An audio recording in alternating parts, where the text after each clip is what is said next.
Hello दोस्तों, श्री राधे राधे। आप सभी का स्वागत है आप सबके अपने यूट्यूब चैनल में। तो मैं आज बताने वाली हूँ आप सबके 10 जनवरी पुत्रदा एकादशी पर एक चीज़ ज़रूर खा लेना चाहिए। यानी तो चलिए वो कौन सा चीज़ है और आपको कभी भी धन की कमी नहीं होगी और हो जाओगे, हर एक मनोकामना हो जाएगा आपका पूरी। तो चलिए दोस्तों, वीडियो को पूरा लास्ट तक देखिए और लास्ट में जो है 2 उपाय बताऊंगी, तो आप सबको देखना है और करना है। हर एक इंसान को पैसा की ज़रूरत होता है। आप सभी लोग ये तो जानते ही होंगे कि बिना पैसा के कोई किसी का नहीं होता, कोई सम्मान भी नहीं करता। जिनके पास पैसा है उन्हीं को सब चाहते हैं और जिनके पास नहीं है उनको कोई नहीं पूछता। ये हम नहीं कहते हैं, ये शास्त्र में ही बताया गया हुआ है।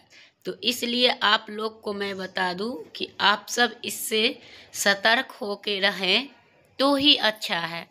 तो मैं जा रही हूँ आप सबसे खास और इम्पोर्टेंट बात करने कि वो क्या है और किस तरह से आपको करनी चाहिए और कैसे करना है।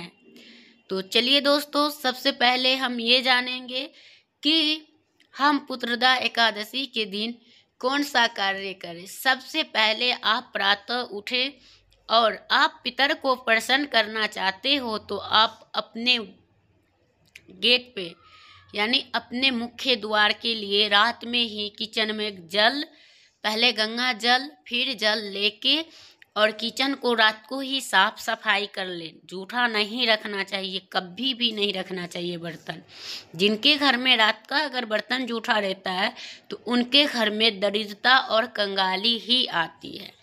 तो इसलिए कहती हूँ दोस्तों कि आप सबको यानी कि जो कार्य करना है वो सवेरे और कर लेना चाहिए। क्योंकि अगर आप सुबह में मतलब रात में नहीं करते हैं और सुबह में करते हैं तो जैसे सो के उठने के बाद ना जो व्यक्ति अगर ये चीज़ देख लेते हैं कि हाँ आपको भूखा हुआ जैसे चीज़ होता है,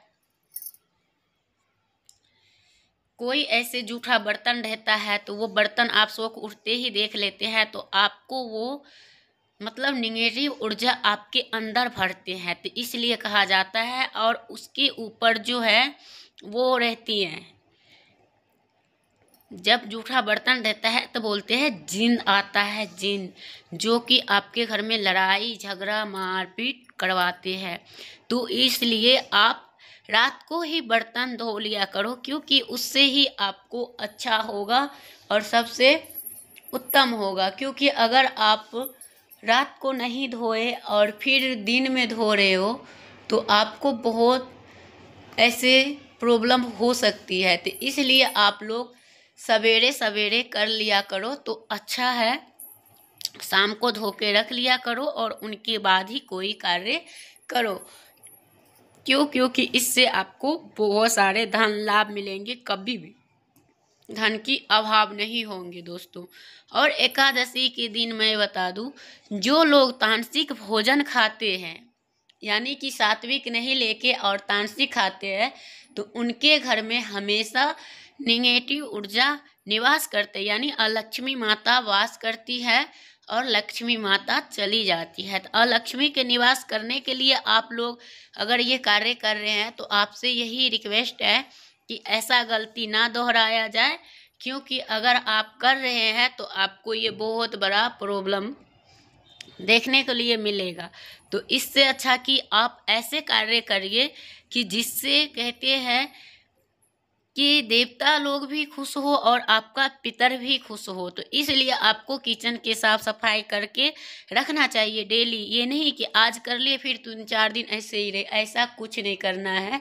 तो आपको डेली साफ सफाई कर लेनी है। साफ सफाई करने के बाद आपको क्या करना चाहिए,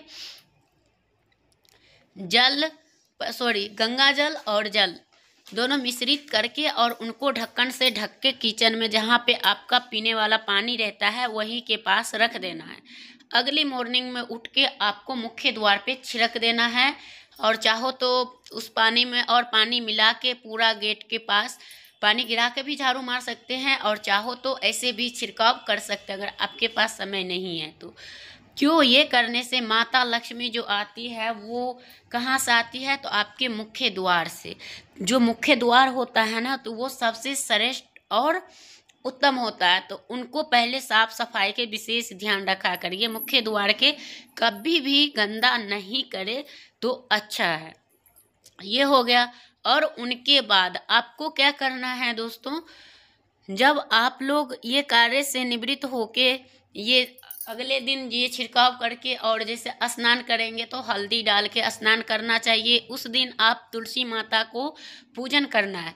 पूजन करने के साथ साथ जैसे शुक्रवार, हर एक शुक्रवार आती है, तो इस बार शुक्रवार को ही एकादशी पड़ रही है, तो इसलिए आप ये कार्य नहीं कर सकते। नहीं तो दूसरा शुक्रवार आते हैं, तो शुक्रवार को अगर आप माता तुलसी को धन प्राप्ति चाहते हैं तो आपको बताऊं मैं, ये उपाय जरूर करके देखिएगा कि आपको क्या करना चाहिए। हर एक शुक्रवार को गौ माता का दूध और जल मिश्रित करके, और ये नहीं अगर पैकेट वाला दूध हो और ज़्यादा डाल दोगे तो तुलसी माता सूख जाएंगे। बढ़िया के जगहों में आपको खराबी देखने के लिए मिल जाएगा, यानी कि माता तुलसी के कष्ट पहुँचाओगे तो आपको भी कोई कार्य नहीं सफलता होगी। क्यों? और दोस्तों, जिनको हमारी वीडियो अच्छी लग रही है तो लाइक करें, चैनल को सब्सक्राइब करें और वीडियो को शेयर करें। अगर माता लक्ष्मी आपके घर में बने रहना चाहते हो तो चलिए दोस्तों, और श्री हरि विष्णु जरूर कमेंट बॉक्स में लिखिए।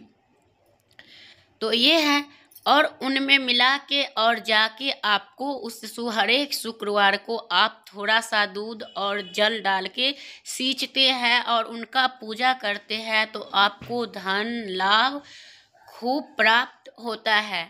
इससे आपके घर में जो तंगी है, जो कंगाली है, वो दूर होके और आपको एक अच्छा, मतलब जो क्या कहते हैं लोग, इतना मतलब करोड़पति तो नहीं हम कहते हैं कोई वीडियो में जो करोड़पति बन सकते हैं। करोड़पति नहीं तो आप अपने लायक के जरूर होंगे, ताकि किसी के सामने आपको हाथ ना फैलाने पड़े। दोस्तों, भले नमक रोटी खा कर रह लेना चाहिए इंसान को, लेकिन किसी से कर्ज नहीं लेना चाहिए। क्यों? क्योंकि अगर हम कर्ज लेते हैं ना, तो वो कर्ज हमारे लिए बहुत ही हानिकारक होता है, जो कि हम नहीं कहते हैं, ये शास्त्र में दिया गया हुआ है।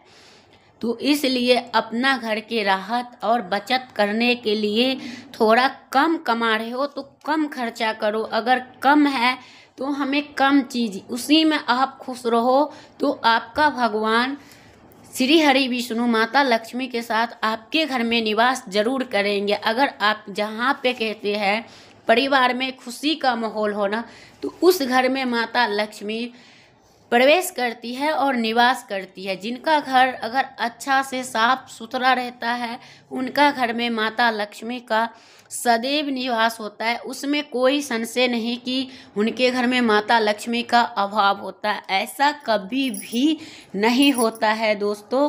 तो आपको विशेष ध्यान रखना चाहिए। कभी भी कोई भी व्यक्ति जैसे बिना स्नान किए भोजन करते हैं या नहाते नहीं हैं, तो उनको मतलब उनका जो है ना शरीर में, यानी कि नकारात्मक सोच, यानी यही हरदम यही उल्टा पुल्टा सोचते रहेंगे, मानसिकता में कुछ न कुछ चलता रहेगा। क्यों? क्योंकि उसकी मतलब जो ये सब हो रही है ना, तो उनका ऊपर ये चीज़ अटैक करते हैं।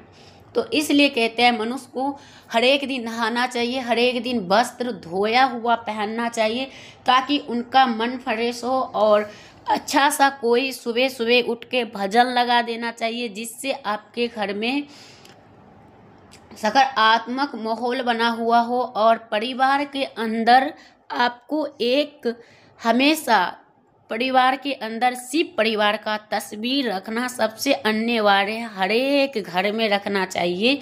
तो वो सबसे उत्तम होता है कि आपका परिवार एकदम साथ साथ रहेंगे और खुशी का माहौल बना के रखे, चाहे कैसा भी परिस्थिति आए ना दोस्तों। कभी भी ये नहीं कि हम उसका एग्ज़ाम लगाए और वो हमारे एग्ज़ाम लगाए, ऐसा कुछ नहीं करना है।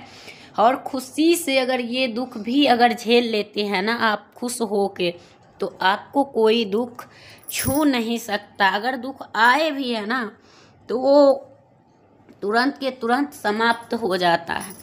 तो ये कार्य आप एक बार ज़रूर करके देखिए कि मैं सच बता रही हूँ या झूठ, तो वो आप सर्च करके देख सकते हो। हमारी वीडियो को छोड़ो, दुनिया का भी देखो, ऐसा नहीं है जो मिलियन में है उनका भी देखो।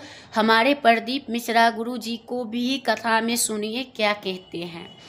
और कभी भी जब मंदिर जाए दोस्तों, तो मंदिर से आने के बाद कहते हैं कि 2 कार्य नहीं करना चाहिए। वो कौन सा कार्य? जैसे कि हम मंदिर से आते हैं या गंगा जी जाते हैं, नहा के आते हैं, फिर हम नहा लेते हैं, यानी उसमें रेत उत रहता है, नहा लेते हैं, तो उससे क्या होता है कि अपमान होता है। तो उनको अपमान अनादर नहीं करना चाहिए। तो सॉरी, थोड़ा सा मिस्टेक हो जाता है बोलते बोलते, तो उनके लिए सॉरी। और ये कार्य जरूर करना चाहिए जिससे आपकी सफलता प्राप्त हो। तो आपको ये कार्य नहीं करनी चाहिए। और नहा के आ रहे हो तो आराम से आप पैर हाथ धो के आइए। और जैसे आप मंदिर जा रहे हैं, मंदिर से आते ही आप डायरेक्ट पैर धो लेते हैं, तो फिर उससे भी बोलते हैं पाप लगता है। और हमारी जो हम चीज़ मतलब कामना से गए थे मंदिर, वो कामना हमारी सिद्ध नहीं होती है। तो ये भी आपको ध्यान रखना चाहिए। तो आप पैर नहीं धोएंगे, थोड़ा देर 10-15 मिनट आप घर में रह लेंगे, उनके बाद धोए, ठीक है। और जो कि पुष्प यानी पुष्प भी धोया हुआ पुष्प नहीं चढ़ते हैं, तो आपको उनका भी ध्यान रखना चाहिए। वो सभी देवी देवता का यानी चढ़ चुका होता है जब आप पुष्प को धोते हैं। तो इसलिए आपको ये कार्य से बचना चाहिए और नहीं करना चाहिए जो हमारे लिए सकारात्मक। और हाँ दोस्तों, अब हम जा रहे हैं दूसरा उपाय बताने के लिए। तो दूसरा उपाय क्या है दोस्तों?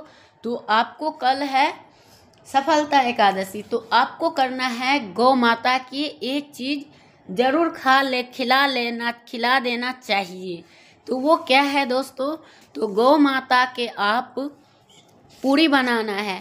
पूरी के आटे में थोड़ा सा 1 चुटकी हल्दी डाल के पूरी बनाना है। और पूरी में चाहो तो गुड़ डाल के बना लो, या तो बाद में उनके ऊपर गुड़ रख के 2 पूरियां बना के, और गौ माता के सफलता एकादशी के दिन पुत्रदा एकादशी के दिन अगर खिला देते हैं, तो आपके घर में माता लक्ष्मी का निवास करते हैं। और आपका घर में जितने सारे कार्य नहीं हो पा रहा था, इतने वर्षों का आपकी इच्छा पूरी नहीं हो रही थी, आपकी कोई व्यापार बिजनेस नौकरी नहीं चल रहा था, तो वो भी चलेंगे। और हाँ दोस्तों, आप सब अगर हमारी वीडियो देख रहे हो, तो आप सबसे एक हाथ जोड़कर विनती है कि आप लोग अगर समक्ष है तो गौशाला महीना में नहीं 2 बार जरूर जाना चाहिए। क्यों महीना में 2 बार क्यों जाना चाहिए दोस्तों?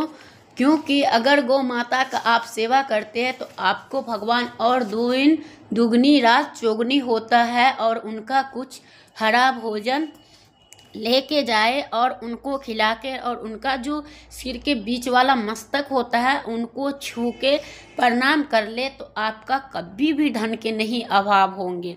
जो आम लोग हैं उनके पास भी हैं तो वो भी जाए, और जो यानी कि बढ़िया फैमिली से हैं तो वो भी जाए, क्योंकि इनका सेवा करना आप सबका धर्म बनता है, कर्म बनता है। और गौ माता के सेवा करने से आप सबकी कभी भी धन की अभाव नहीं हो सकते हैं दोस्तों।